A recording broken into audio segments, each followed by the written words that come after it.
Olhe ao seu redor. Você vê pessoas que jogam limpo, que trabalham duro e se apegam aos seus princípios. E você vê outras, as que mentem, manipulam e esmagam quem fica no seu caminho. E ainda assim, quem você vê no topo? Quem dita as regras? Quem é o dono do mundo? Muitas vezes são os implacáveis, os que não pedem desculpas, os que não hesitam, porque o mundo parece desenhado para favorecer aqueles sem moral. A história grita a resposta para nós: Césares, imperadores, bilionários. O padrão se repete, mas isso não é um defeito no sistema. Isso é o sistema. E para entender o porquê, precisamos entrar na mente de Friedrich Nietzsche e confrontar uma de suas verdades mais inquietantes sobre a natureza humana. O poder não é uma recompensa pela sua bondade, é um prêmio para aqueles que o tomam. Nós somos ensinados a acreditar em uma mentira confortável, que o sucesso é um prêmio pelo trabalho duro e pela integridade.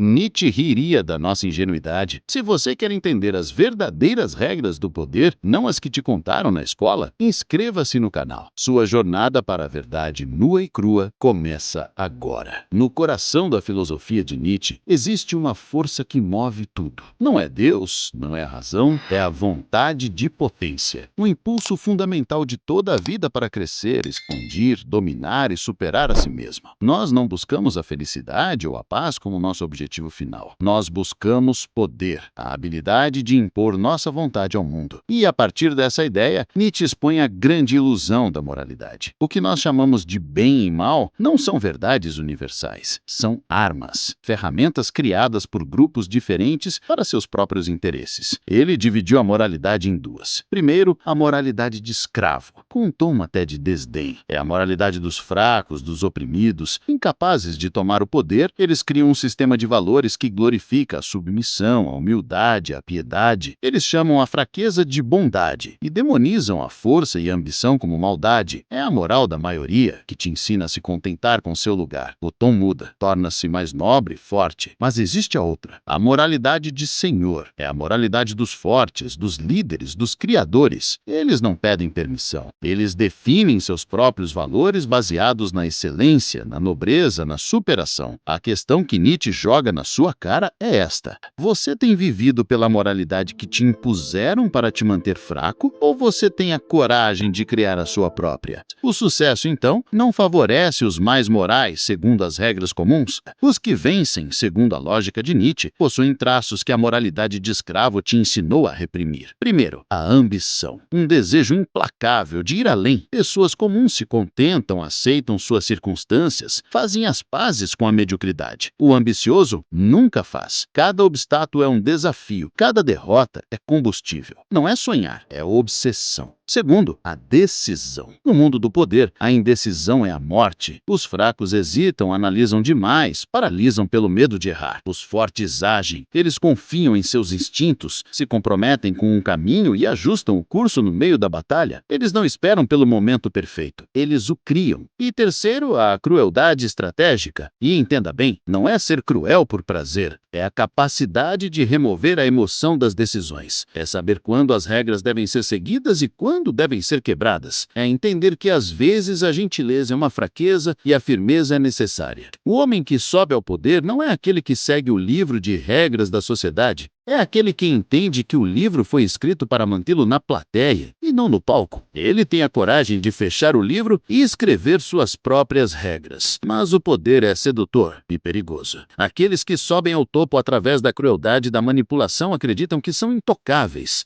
Mas a história nos conta uma história diferente. Júlio César, Napoleão, gigantes que conquistaram o mundo, mas foram consumidos pela própria ambição. O poder os cegou, a confiança virou arrogância e o império deles desmoronou. Aqui Nietzsche nos dá seu aviso mais profundo. A vontade de potência bruta, sem direção e sem autodomínio, leva à autodestruição. Não basta tomar o poder, é preciso dominá-lo. E aqui ele nos apresenta seu ideal mais elevado. Não o mestre cruel, mas o além-homem, o super-homem. O além-homem não é apenas forte, ele é o mestre da sua própria força. Ele não apenas quebra as velhas regras, ele cria novos valores mais elevados e vive por eles com uma disciplina de ferro. A vontade de potência dele não é dirigida para dominar os outros, é dirigida para superar a si mesmo todos os dias. limites. Ele transforma seu caos interno em uma dança, sua dor em poder, seu sofrimento em sabedoria. O caminho de Nietzsche não é um convite à tirania, é um convite à autorresponsabilidade mais radical que existe. Há de se tornar o criador dos seus próprios valores e o mestre do seu próprio universo. Então, por que pessoas más vencem? Talvez a pergunta esteja errada.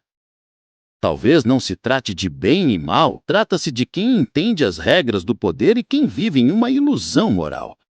A lição final de Nietzsche não é para você se tornar um monstro, é para você acordar para a sua própria força, é parar de esperar que o mundo te recompense por sua bondade e começar a construir seu valor segundo as suas próprias regras. É sobre conquistar a si mesmo.